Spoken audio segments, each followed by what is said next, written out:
사실 이러한 항응고제를 복용하시는 분들은 심장 질환이 있는 경우가 대부분인데 알코올 같은 경우는 심장에 굉장히 악영향을 줄 수가 있겠죠. 안녕하세요. 24시간 365일 뇌를 지키는 대한뇌졸중학회입니다. 안녕하세요. 저는 강남 세브란스병원 신경과에 근무 중인 정요한입니다. 안녕하세요. 저는 용인 세브란스병원 신경과의 유준상입니다. 항응고제가 무엇인지, 또 구체적으로 어떤 약을 말하는 건지 설명 부탁드립니다. 항응고제는 혈액의 응고, 피가 굳는 걸 말하는 거죠. 이거를 방해해가지고 혈전, 떡이라고 말하는데 이런 거를 막거나 줄여주는 약물군입니다. 가장 많이 썼던 약은 와파닌이라는 약이 있고요. 쿠마딘이라고도 알려져 있고, 새로운 경구용 항응고제에서 노악이라고 부르기도 하고, 노악의 종류에는 다리가트란, 리바록사반, 자렐토라고 하죠. 아픽사반 상품명은 엘리퀴스라 그러고, 에독사반, 릭시아나 이런 것들이 포함됩니다. 심방세동일 때 가장 많이 쓰는 약 중에 하나고요. 판막했을 때 이제 와파린 같은 약을 쓰고, 색전증이 생기는데 심부정맥 혈전증이나 이제 폐색전증 같은 경우는 이제 두 가지 약을 다 쓸 수 있습니다. 이런 것뿐만 아니라 뇌졸중을 이제 예방하기 위한 여러 상황에서 사용되고 있습니다. 그렇다면 이 약물들을 왜 복용해야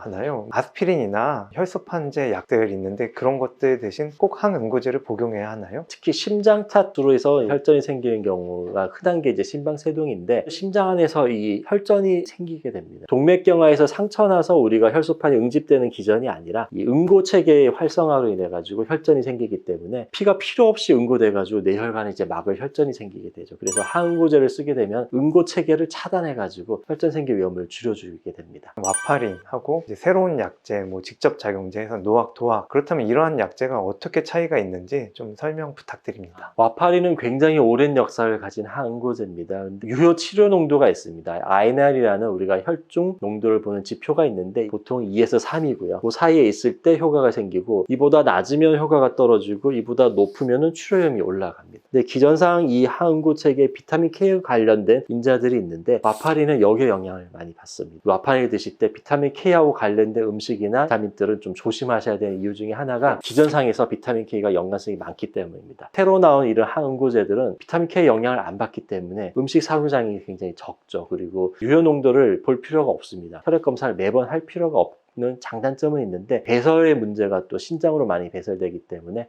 신장 기능을 체크하셔야 되고, 체중에 따라서 우리가 조절해야 되는 용량이 좀 있기 때문에 기저질환 등에서 다른 약제를 드실 때 복용법이 좀 달라질 수가 있기 때문에 주의가 좀 필요합니다. 와파린부터 좀 살펴보도록 하겠습니다. 주의해야 될 점, 비타민 K 이런 것들을 말씀하셨는데 좀 더 구체적으로 좀 설명을 부탁드립니다. 와파린은 유효 농도가 있습니다. 용량을 잘 조절하셔가지고 유효 농도를 범위를 일정하게 유지하게 관리하는 게 참 중요한데요. 범위를 벗어나는 행동을 안 하시는 게 되게 중요해요. 비타민하고 관련된 여러 가지 음식을 드시는 겁니다. 비타민 K가 풍부한 녹색 채소, 우리가 일반적으로 다 몸에 좋다 생각하는데 와파린 드시는 분은 조심하셔야 됩니다. 그래서 먹지 말란 얘기는 아닌데 늘 일정하게 드셔야 되고, 몸에 좋다고 내가 더 집중해서 먹는다든지 아니면 건강보조식품이나 여러 다른 보충제를 과다 섭취할 경우에는 와파린 효과가 줄어들 수가 있고요. 와파린 같은 경우는 약 상호작용도 많기 때문에 농도에 영향을 줄 수 있는 약을 잘못 쓰면 또 농도가 올라서 출혈의 위험이 생길 수도 있기 때문에 와파린을 쓸 때는 반드시 음식과 함께 복용하는 약물을 잘 체크하시고 의사랑 상담 후에 사용하시는 게 안전하겠습니다. 와파린을 복용 중이라면 녹색 채소를 주의해야 된다고 하셨는데 대표적인 품을 좀 알려주시면 좋겠습니다. 시금치, 케일, 브로콜리 아주 초록색이죠. 이제 양배추, 파슬리 이런 것들 좀 조심하셔야 되고요. 이런 걸 완전히 먹지 말라는 얘기는 아닙니다. 섭취량을 일정하게 유지하셔야지 일정하게 먹는 약의 반응을 일정하게 할 수가 있기 때문에 농도 변화에 영향을 안 주게 됩니다. 그렇다면 이제는 와파린이 아니라 새로 나온 약, 노악 또는 직접 작용제, 도악이라고도 하는 그 약물에 대해서 좀 더 설명을 해주시면 좋겠습니다. 복용은 어떤 방식으로 하나요? 간단합니다. 하루에 한 번 아니면 약에 따라서 2번 먹는 약이 있는데요. 와파린과 다르게 굉장히 약효가 빨리 올라옵니다. 그래서 효과를 금방 볼 수 있는데, 반대로 약을 끊으면 효과가 빨리 떨어져요. 그래서 약을 끊을 때는 굉장히 조심하셔야 됩니다. 와파린 같은 혈중 농도 검사를 할 필요는 없는데 배설 문제가 있고 대사 문제가 있기 때문에 신장 기능을 늘 정기적으로는 체크하셔야 되고 간 기능도 보셔야 되고요. 약을 복용하는 걸 잊어버렸을 때 임의로 2배 용량 한꺼번에 먹으면 안 되고요. 상황에 따라서 의사나 약사의 지시를 따르는 게 안전합니다. 어르신들은 사실 굉장히 여러 가지 약물을 복용하고 계시는 분들이 많은데요. 항응고제를 복용할 때 다른 약을 함께 복용해도 되나요? 무조건 복용하지 말라고 얘기할 수는 없죠. 먹어도 되는지 확인하는 건 반드시 필요한데요. 조심해야 될 약제가 리스트에 보면 많이 있습니다. 조심해야 될 몇 가지만 말씀드리면 진통제입니다.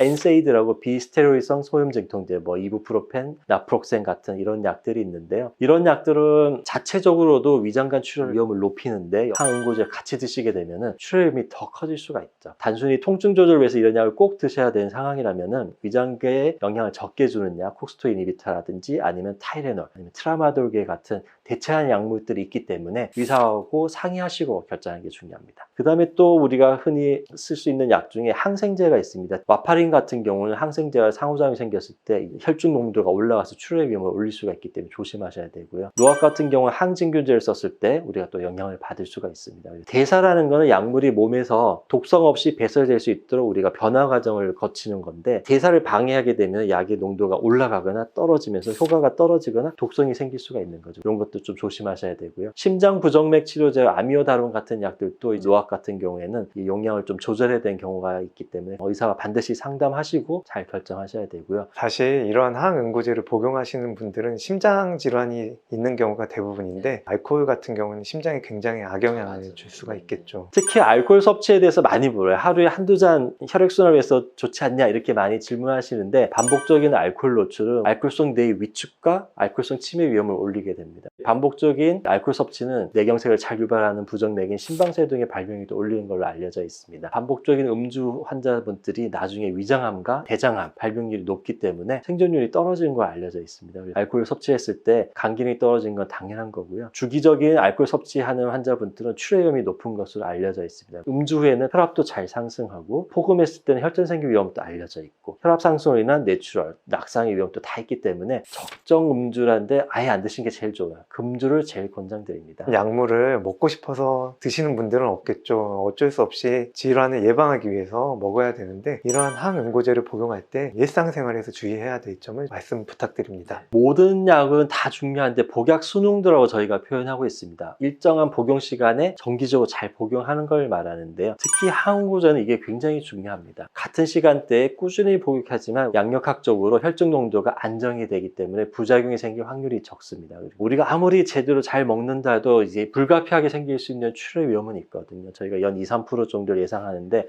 그럴 경우에 이제 출혈의 징후들을 관찰해서 잘 보셔야 됩니다. 그래서 코피가 자주 난다든지, 잇몸 출혈이 지혈이 잘 안 된다든지, 여성분 같은 경우는 생리가 과다 출혈이 있다든지, 그 위장관 출혈이 있으면은 대변색이 검게 변하거든요. 이런 것들이 다 출혈 징후이기 때문에 이런 게 있으면 반드시 이제 의사한테 즉시 알리셔야 됩니다. 항응고제에 더불어서 아스피린 같은 항혈소판제라 그러는데요. 기전이 다른 두 가지 약을 한꺼번에 복용한 경우가 종종 있는데, 혈전 생길 위험은 확실히 떨어뜨린 걸로 알려져 있지만 반대급부로 출혈 이 반드시 올라갑니다. 단기간 사용한 경우도 있는데 얼마나 사용할지, 출혈 위험은 없는지 이런 거는 반드시 의료진과 상의해서 결정을 하셔야 됩니다. 결국은 출혈이라는 거는 우리가 지혈이 잘 안 되거나 아니면 저절로 피가 나올 수 있는 건데, 2차적으로 생길 수 있는 이유 중에 하나가 외상이 있을 때 출혈이 생길 수가 있죠. 이런 약들을 드시는 분들은 가벼운 운동은 좋지만 너무 격한 운동에, 이런 부상 위험이 큰 운동은 삼가하셔야 되고, 특히 우리 어르신들은 넘어지지 않도록 조심하셔야 됩니다. 낙상이 딱 발생하게 되면은 지혈이 안 되거나 피가 날 수가 있고, 항혈전제, 항응고제나 항혈소판제를 끊으셔야 되는데, 끊는 경우에는 혈전이 생긴 이벤트까지로 이어질 수가 있기 때문에 반드시 조심을 하셔야 됩니다.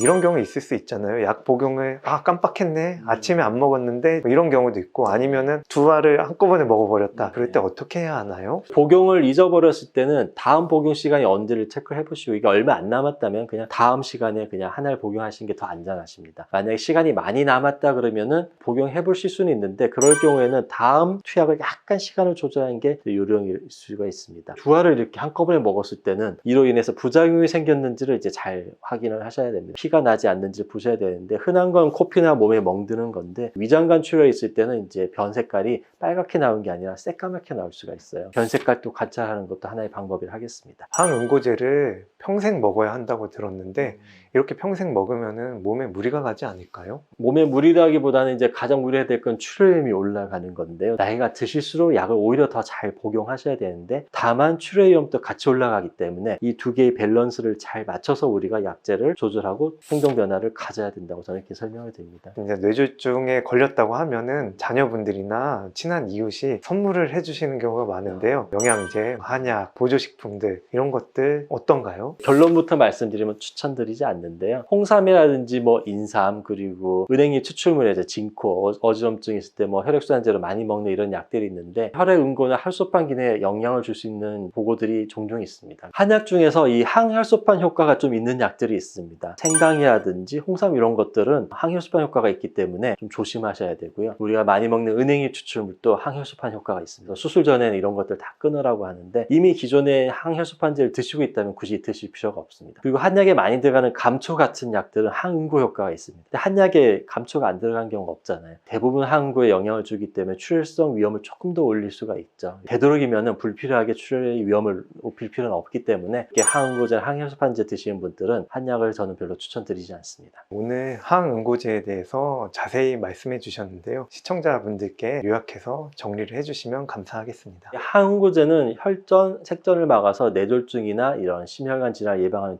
굉장히 중요한 약물입니다. 그래서 와파린 같은 경우에는 INR이라는 혈중 농도 체크가 필요하고 비타민 K하고 연관된 여러 가지를 조심하셔야 되고 도화계는 정기적인 검사와 신장 기능 관찰이 필요합니다. 약 복용 시간을 철저하게 잘 지키시고 다른 약을 복용할 때는 담당이와 꼭 상의를 하셔야 됩니다. 이제 와파린 같은 경우 녹색 채소, 노악은 자몽 주스 이런 것 좀 조심하셔야 되고요. 항응고제를 드시는 동안은 건강 보조제나 알코올 그리고 한약 이런 것들은 좀 조심하시는 게 좋습니다. 저는 항상 환자분들께 처방전을 들고 다니라고 하는데 안 지키시는 분들이 많더라고요. 감기약 하나 처방 받으실 때도 항상 나는 이런 약을 복용하고 있습니다 말씀을 해주시면 아마 친절하게 상담을 해주실 겁니다. 오늘 영상이 도움이 되셨다면 뇌졸중학회 구독, 좋아요, 알람 설정 부탁드립니다. 감사합니다.